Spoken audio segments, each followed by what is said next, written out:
A man was driving home from work late at night. He'd lived in this neighborhood for many years. It was a safe neighborhood. You may get occasional petty crimes from troubled youths, but nothing serious. The man arrived at his home, parking on the street as the driveway was full with his wife and daughter's car. The man just happened to peer into his front lawn when he couldn't believe what he saw. Just below his daughter's window, he saw a man. The man was crouched and looked like he was trying to keep very still, but it was obvious that there was someone there. Instantly, the man in the car grabbed a flashlight and ran out of the car and shined it on the mysterious peeping Tom. In the light of the torch, revealed a stranger wearing all black with a balaclava covering his face. The mystery man sprinted away into the darkness. The other man quickly dropped his flashlight and sprinted into the house to make sure his wife and daughter were okay. Thankfully, they were. A few nights later, the daughter was in her bedroom with her boyfriend. He had slept with her each night since the incident took place, as she was in fear that the mystery man could come back. They were discussing the incident when the boyfriend asked, "What would you do if he was outside your window right now?" The daughter didn't respond, and the boyfriend, curious, thought he would open the curtains to make sure everything was safe. Nonchalantly, the boyfriend opened the curtains. To their horror, on the other side of the window stood a man. The man, although initially startled by the opening of the curtain, for a split second stared down the boyfriend. Then, he once again sprinted off into the darkness. Weeks went by, and there were no more incidents. No more mystery man lurking in the darkness. The daughter was finally starting to forget about the incident and move on. But one afternoon, the phone rang and the daughter answered. Hello?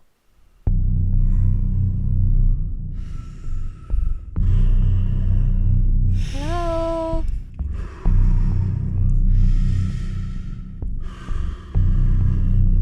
Gonna kill you. I'm gonna kill you. Gonna kill.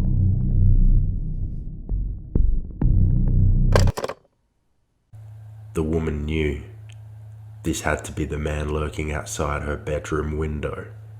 He is still following her. The man never called again.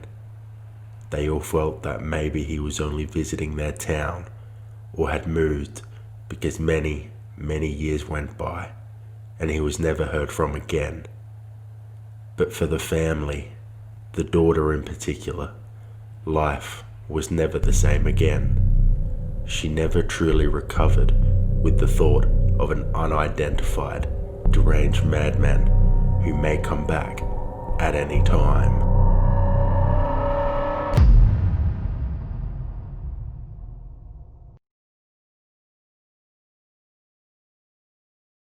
A family has been left scarred by the atrocities of an unidentified male who terrorized their home by stalking their premises, making terrifying phone calls, and more. This family weren't the only ones who had to endure the terror that this man brought them. The whole town was brought to a standstill, with many reported burglaries. Sometimes people's homes would be ransacked twice.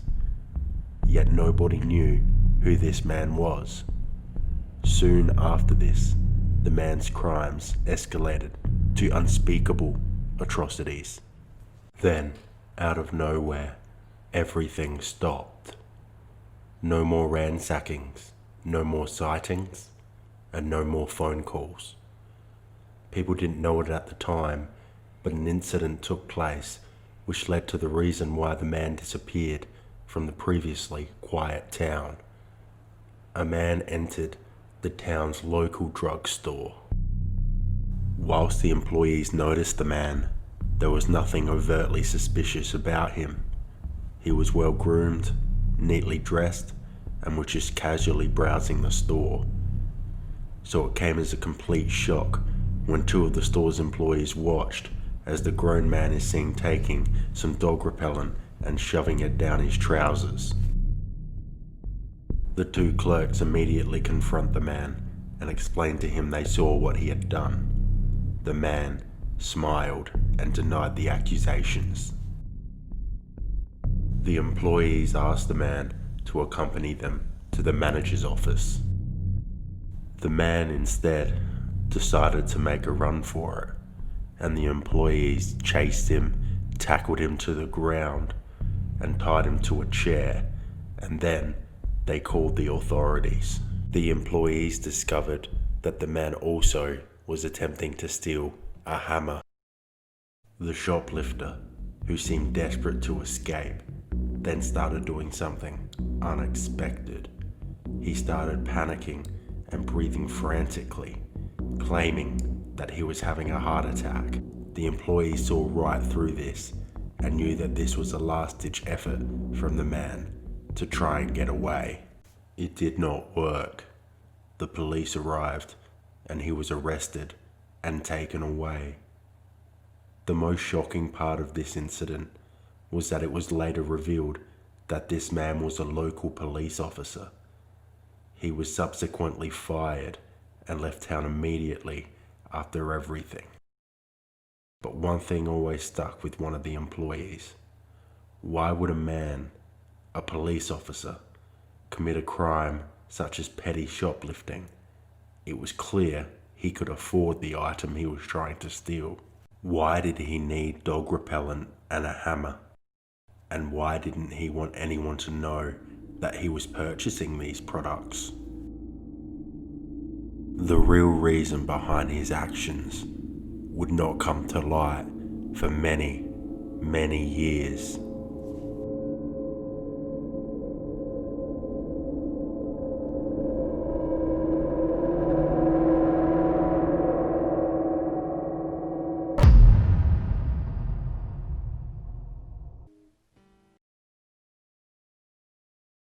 The man's crime spree continued across many different locations. He moved from city to city and again, escalating to more despicable and depraved actions. Then he disappeared back into the darkness again in 1986. With no fresh evidence, the police could not pinpoint who was guilty of all these crimes. The case was shelved and eventually became a cold case. 32 years later, a police officer took charge of the old cold case and was determined to find, arrest, and charge the man. Eventually, he had nailed down all of their suspects to just one man. The only thing left to do was to acquire his DNA and match it. One day, he was parked outside this man's house, contemplating whether or not to knock on his door. He eventually decided against it, as he thought it could compromise the case. Instead, he decided to keep tabs on him and find the opportune moment to swipe some DNA.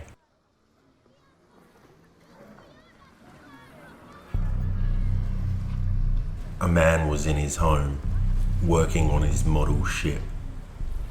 Working on this for a couple of hours, he determined that he needed some extra parts in order to continue his hobby. So he got in his car and he headed to the local shopping centre.